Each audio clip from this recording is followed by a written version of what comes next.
listening to the X-Zone Broadcast Network, www.xzbn.net. Radio's authority on the world of the paranormal and the science of parapsychology, celebrating 25 years of broadcasting. Broadcasting around the world and to the great beyond.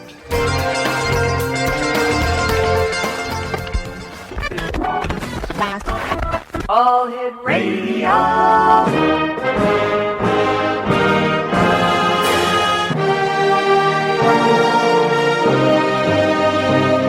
Welcome to the X-Zone, a place where fact is fiction and fiction is reality. Now, here's your host, Rob McConnell.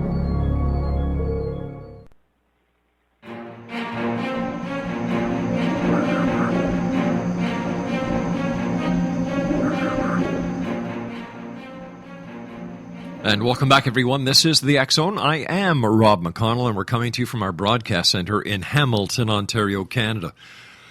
You can listen to the X-Zone 724-365 at www.xzoneradiotv.com, and that includes the show Monday through Friday from 8 p.m. until midnight.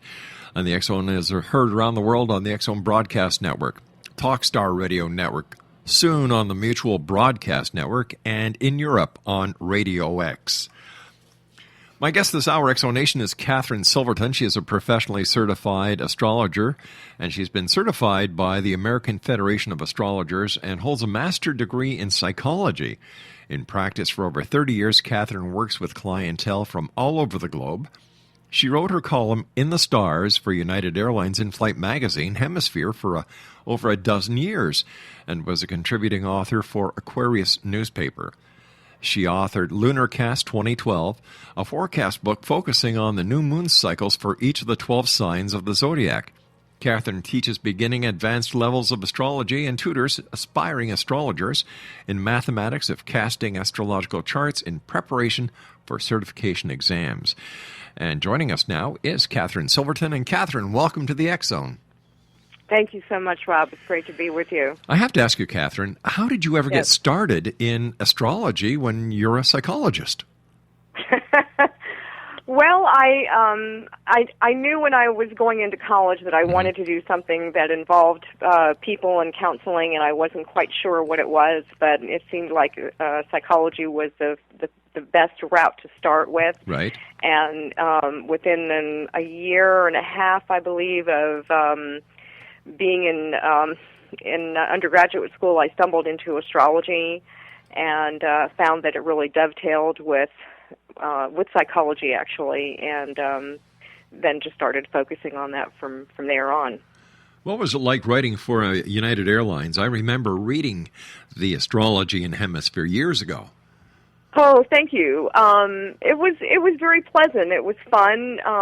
It's a sun sign column, and sadly, that's a lot of what people relate to when they think about astrology. But it was a lot of fun, and the people were great to work with. Yeah, it was always great to see that there was the astrology in the magazine because you knew the plane was going to land. There you go. Yes, it was only one rule, and that was no bad news about flying. I could just see somebody getting on. I used to go there because I used to. It's an award-winning magazine. Yeah. It's absolutely beautiful and well illustrated and well written. I mean, not just my column, of course, but all the others. So it was an honor to write for them.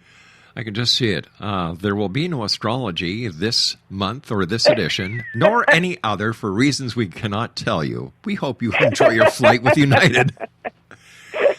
Oh my gosh. People buy the newspaper. First thing they do is go to the astrology pages. I know my wife does that every morning. You know, I bring in the newspaper and she rips it out of my hand and says, I've got to see what's in my horoscope. You know, and if it's good, I get a smile. If it's bad, she says, what are you going to do?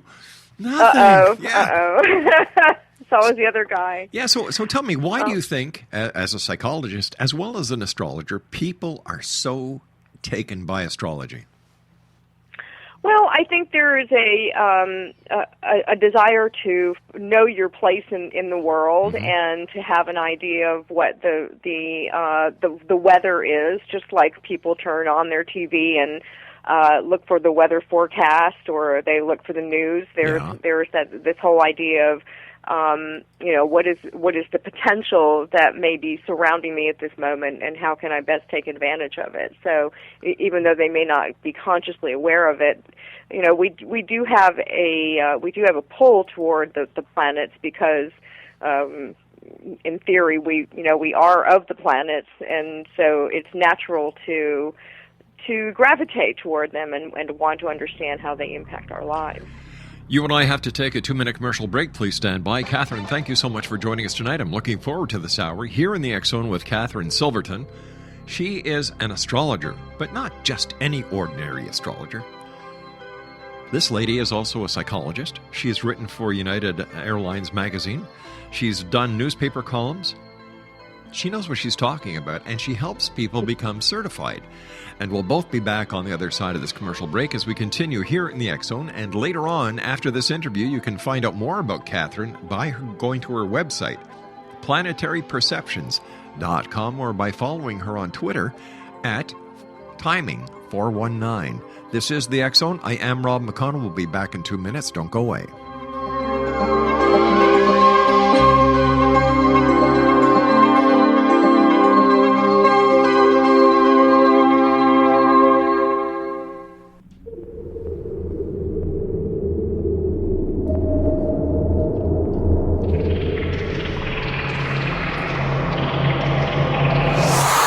You're listening to the X Zone Broadcast Network, www.xzbn.net.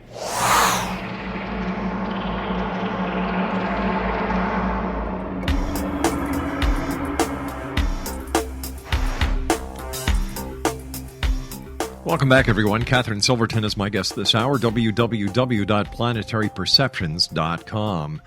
Tell me, Kathryn, why would someone, or what are some of the reasons why someone would go to see an astrologer? Oh, wow, there are so many. Let's see. I have clients who come to me to find out when to put real estate on the market, when to have surgery, to get an idea of what to anticipate as far as career patterns or health patterns, or when's a good time to move, or where's a good place to move, or to just simply be looking at the timing that's coming up in the next 6 to 9, 12 months to see what kinds of trends are out there, what opportunities are available, what potential difficulties there might be. I have clients that I advise when to travel for medical appointments, where's the best place to go to college, or where are the best places to live or visit. Marriages, compatibility, get an idea of how two people interact, what is their potential possibilities as far as relationships, whether it's marital or business. Let's see, you name it. if there is a life subject, an astrologer should be able to address those issues. How long does it take you to actually do somebody's astrological chart? Well, typically, an initial consultation is 1 to 2 hours, depending upon how in-depth a client wants to go. If they want to have what we call their natal chart analyzed, then that's a good hour. And then in the second hour of an appointment, then I tend to focus on specific questions that they might have and trends that are coming up for the next duration, whatever that might be. Some people have already had their charts done, or some people are just more interested in what is going on right now and whatever issues are at hand. So it depends. But the initial work requires about, really, I probably put in about 15 to 20 minutes ahead of time, and that's just to draw the chart on the computer and do some study before I actually meet with the client. How many different types of astrology are out there? Wow, there are lots. there is our more Western astrology. There is Eastern astrology.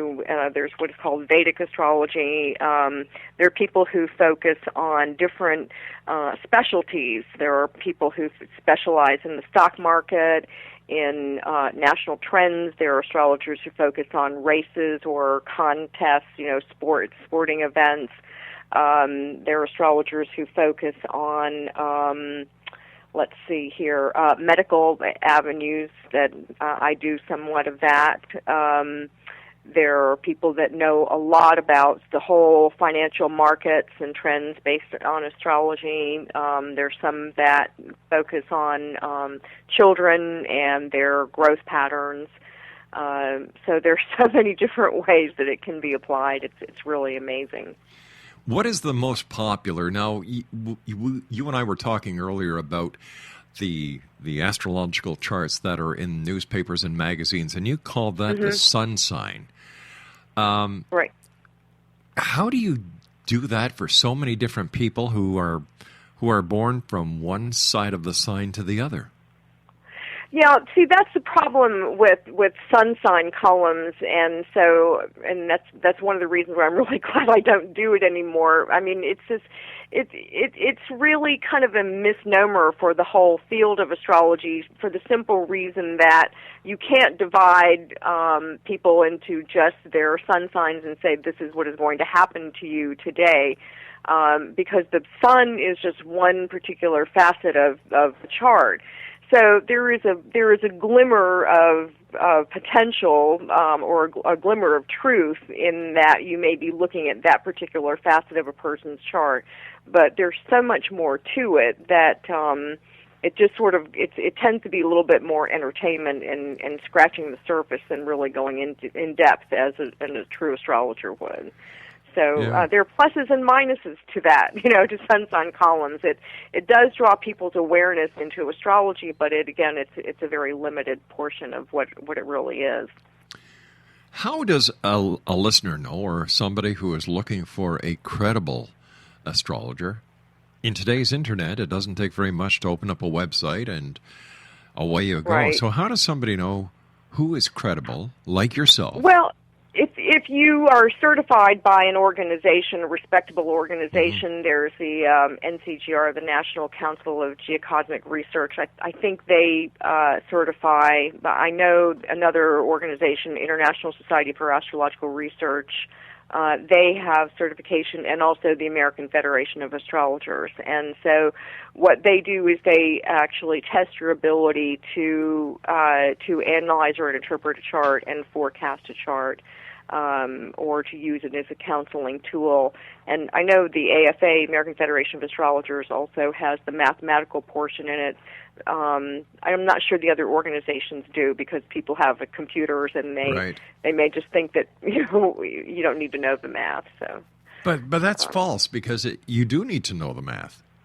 You absolutely do, and I tend to be a little bit old-fashioned in that I think that you have to understand how you get from point A to point B. So I think it is important, but it is pretty technical, it's pretty complex, and it takes a lot of time and dedication. I've had students study with me for a couple of years and think they can just get by with very little practice, but there are so many formulas that you have to understand in order to do it. And so you get to the point of, who cares, just let the computer do it.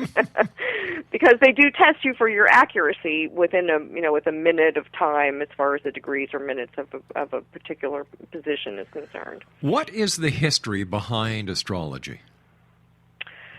It's there are so many books that have been written on it, and I'm not a historian per se, but in a nutshell, the history of it is basically that when we were less civilized, if you will, when we lived outside, there was more of a natural synchronicity or awareness of our environment, and so there was more of a tendency to look outside and to absorb the planetary positions or to observe the changes in the sky. And so over time there was the awareness that with certain planetary positions, certain events seem to occur, just like when we see seasons of the year. And so through observation, which is truly what astrology and any real science is, you begin to appreciate if there is a correlation between a position in the sky and an event here on Earth. And so that's where it started and just evolved from there. Is there any scientific evidence to support astrology? Yes, there is a lot. There is a fascinating book by a gentleman who is a British astronomer called Percy Seymour, and he wrote extensively on the correlation of the mathematical evidence, the scientific evidence for it. Just recently there was a study done, I'm trying to think, it was in dogs, as a matter of fact. There was a study done of the personality nature, who was more dominant or less dominant, depending upon the day the time of day that a dog was born. And it was done very scientifically, and it was shown that there was a correlation. There was also a gentleman by the name of Michel Gauquelin, who was I believe he was a statistician, very scientific, and he set out, as many people who want to set out to try and disprove astrology, they go about it in a scientific manner, and they end up actually proving it. What Gauquelin found is that when he studied the charts of people who excelled in their field, whether it was a politician or an athlete or a physician or what have you, there were certain planetary positions that were more likely to occur, particularly in terms of what quadrant of the sky a planet might sit. And the greater the person rose to fame, the greater likelihood that a planet would be in that particular segment of the sky. So, and he did this extensively with numerous charts, thousands and thousands of charts. So there is a lot of evidence to support it.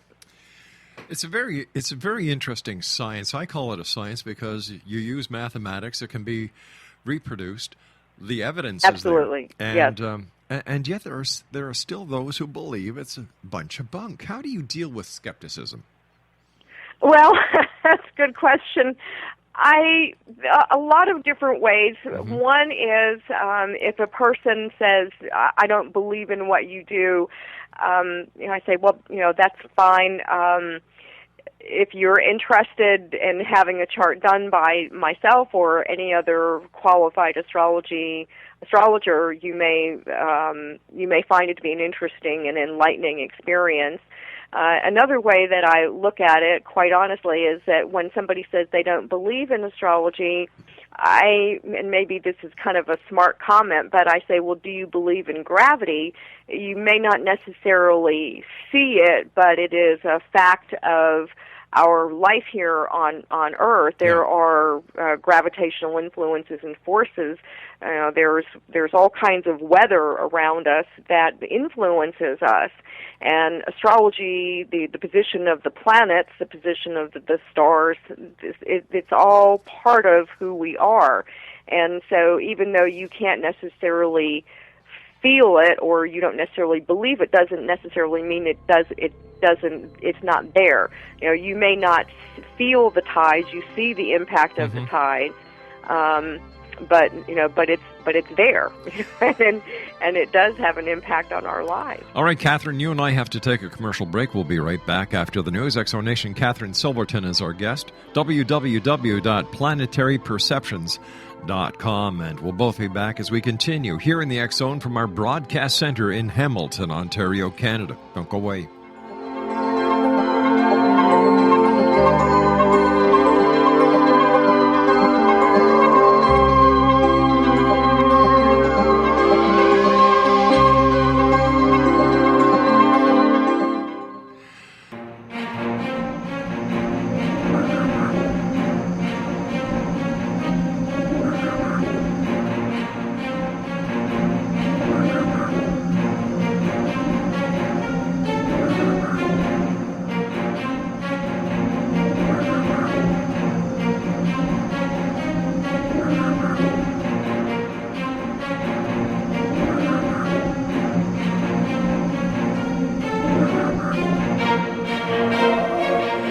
And welcome back, everyone. This is the X Zone. I am Rob McConnell. We're coming to you from our broadcast center in Hamilton, Ontario, Canada. My guest this hour is Kathryn Silverton, and we're talking about astrology. Her website is planetaryperceptions.com.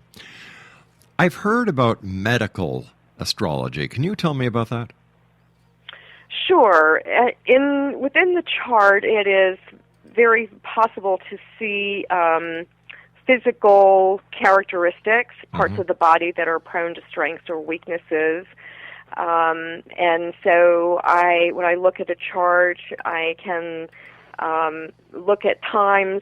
I can tell people what parts of the body are truly more vulnerable. I can zero in sometimes on what side of the family a person may mirror to give them an idea of what their where their genetic implications might lie through astrology. And then also throughout time, to give them an idea of when their health may be more vital or when it may be more vulnerable, when they may be prone to illness, when they may be having depression or different medical issues. When is a good time to have surgery? That's a huge one. You want to cut when the time is proper. So whether it's to have something removed or have something improved, you want to do it in a time where the weather forecast is favorable. So when I do something like that for the client, they have to let me know obviously what part of the body is being operated upon, and just when the surgeon is available, and I go with that and give them an idea of a date that I think is best. All right. It is March, the year 2016, and Yes, there's a 3-ring circus going on in the United States called the presidential nominations. Yes, it is. I'm so glad you brought that up. Oh, I'm telling you, right now, the newsroom just fed me a feed that Donald Trump has won the Michigan and the Mississippi primaries. Yes. And you've got poor little Marco Rubio, who has 9% of the vote. Cruz has 22.9%. Kasich has 25.3%. And then Donald Trump has 37.7%. So what is electional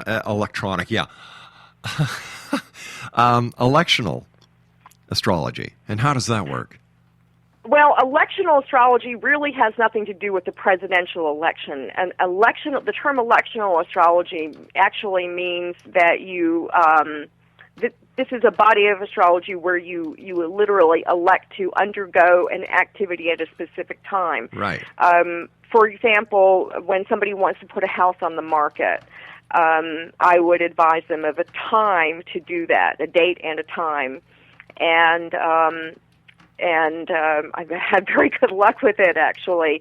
So it is whether it's putting a house on the market or doing anything else where you want to do something that is significant, like open up a business, for example, or open up a checking account, or just something that you think is significant, then the astrologer casts the chart for the moment that is most ideal for this to take place. And actually, Ronald Reagan used that a lot in conjunction with his astrologer, Joan Quigley. Right. And that's part of how that was applied. Now, in terms of the presidential election, that is a matter of there are a lot of different ways to look at the potential outcome of an election. What I do is I look at where the planets are sitting on the day of the election. We call those the transits. There are also a couple of other techniques that we use to move the charts forward, and to see who has a better batting average or better potential for winning. And I've been very fortunate. I've been 100% accurate since I started doing this when Bill Clinton first ran for office. So it's an interesting ball game. So let me ask you to this. observe. Let me ask you this: Who Sure. do you predict will win the election this year? Let's go with the nominations for each party, the Republican and then the Democratic Party. I think there's no doubt that it's going to be Donald Trump against Hillary, and I don't think there's any way around it. And I've been saying that publicly for a couple of months now. And I just haven't. I'm in the process of writing up my conclusions and posting it on my website. But I do believe that Hillary Clinton will be the next president. Yeah, that's going to be that's going to be quite a battle.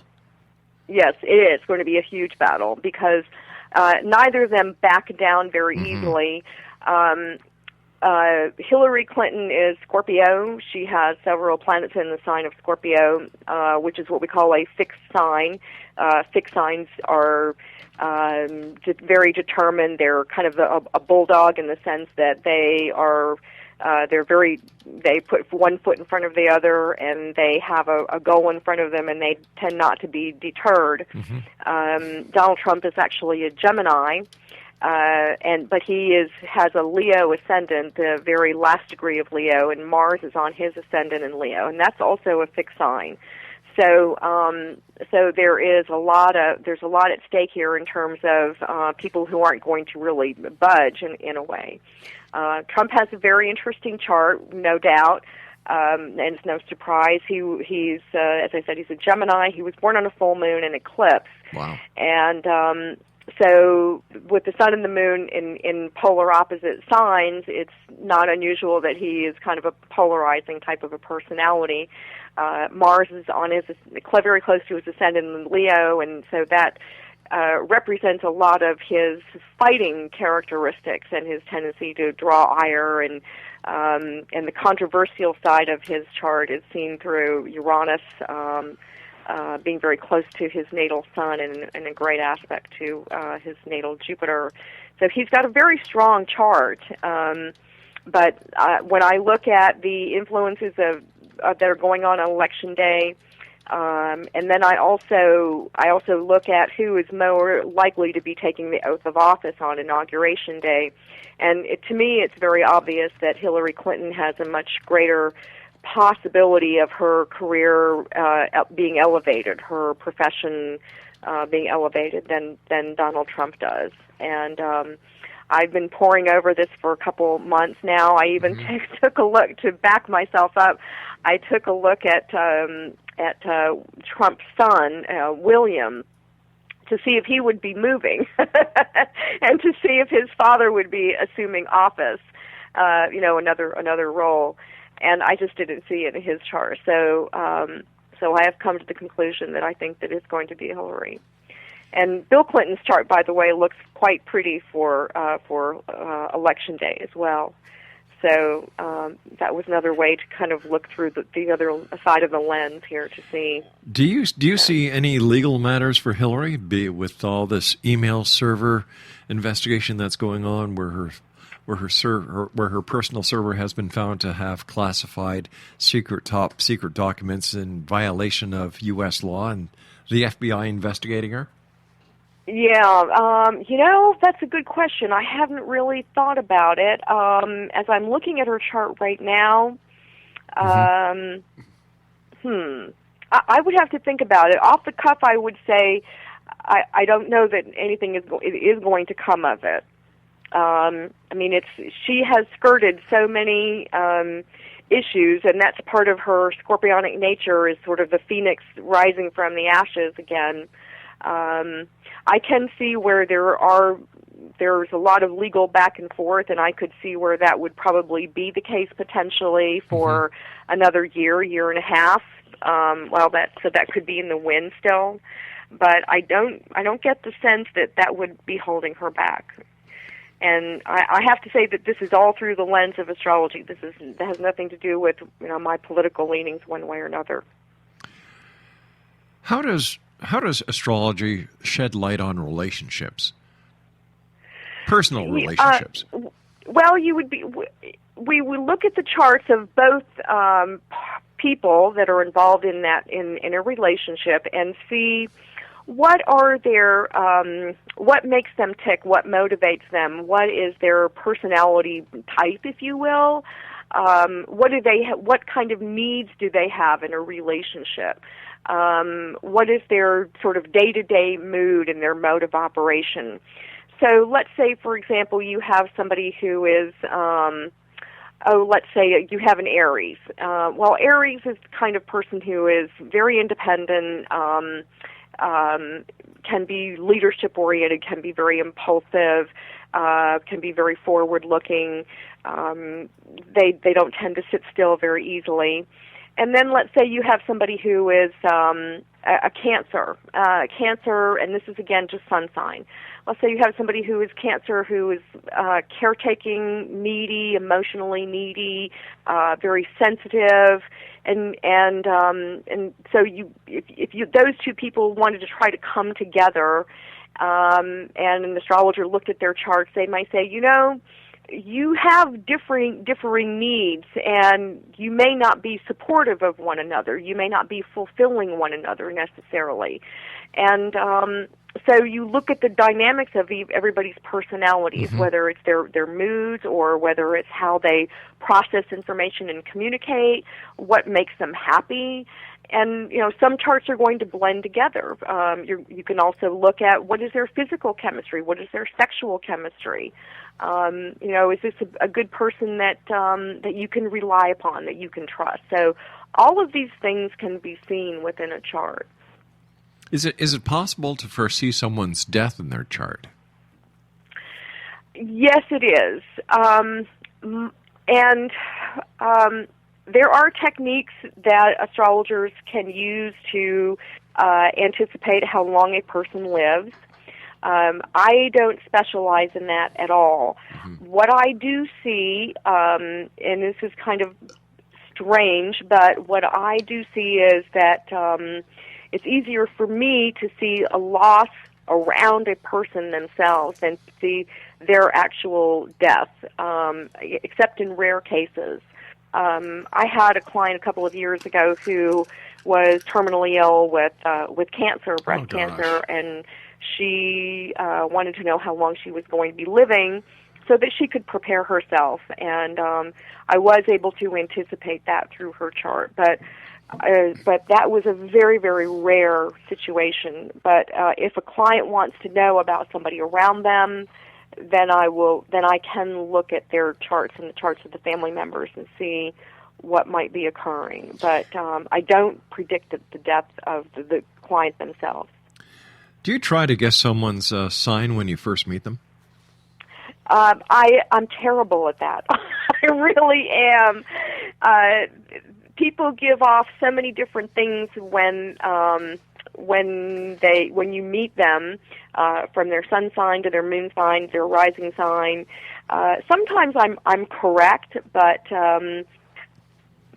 I'm not good at that. I am very good at reading a person's chart once I have it in front of me, but I know some people that are very good at doing that. I'm just not gifted in that area.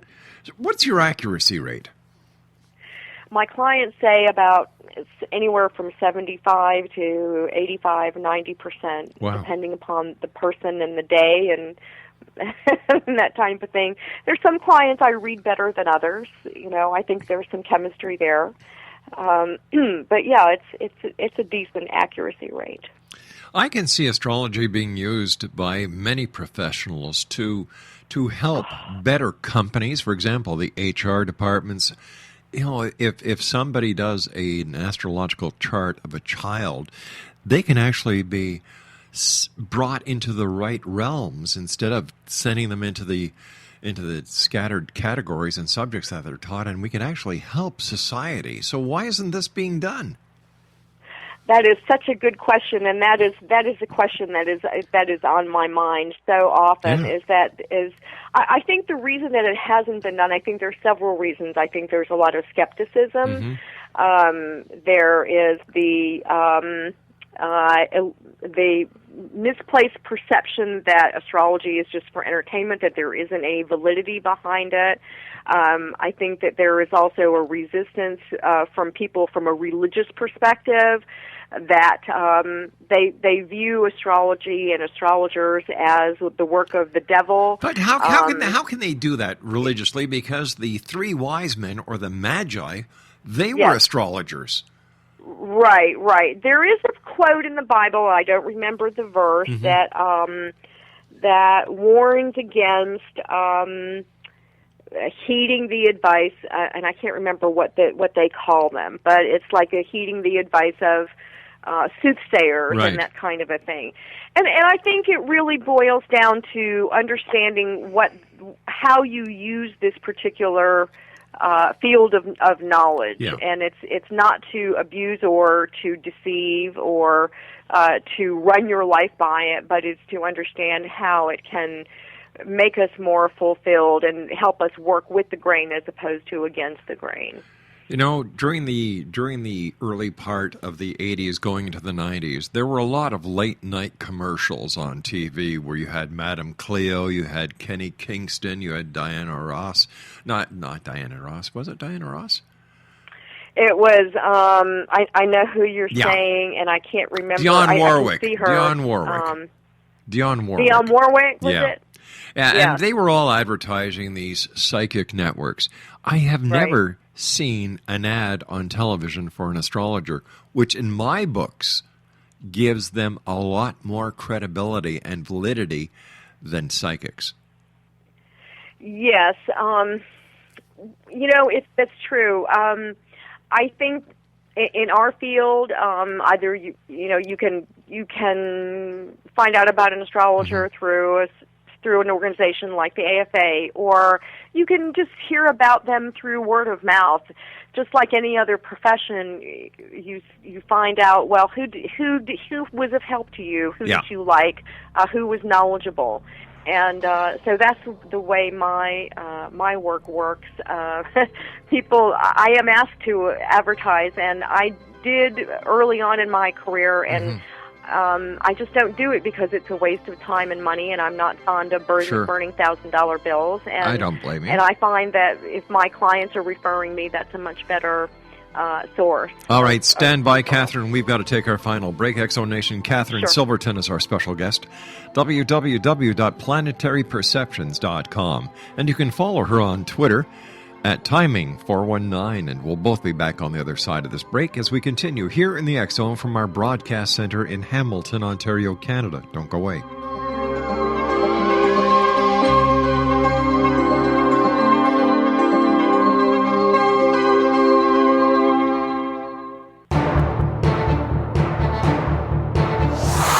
You're listening to the X Zone Broadcast Network, www.xzbn.net.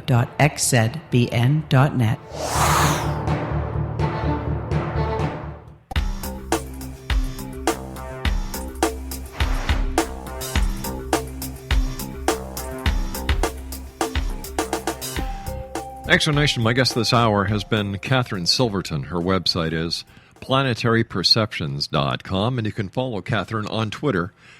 Her Twitter handle is at Timing419.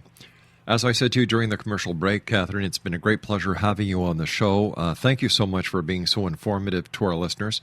And what advice do you have for somebody who may be listening tonight after hearing your inspirational interview here, who may now be contemplating on learning astrology? How can they go about it the right way?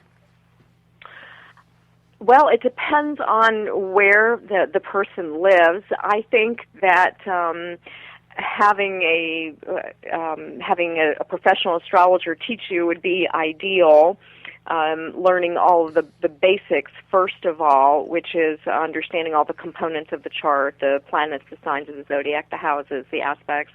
Barring that, perhaps getting the textbooks. I'm sure there are some online courses, some YouTube courses that are probably a possibility.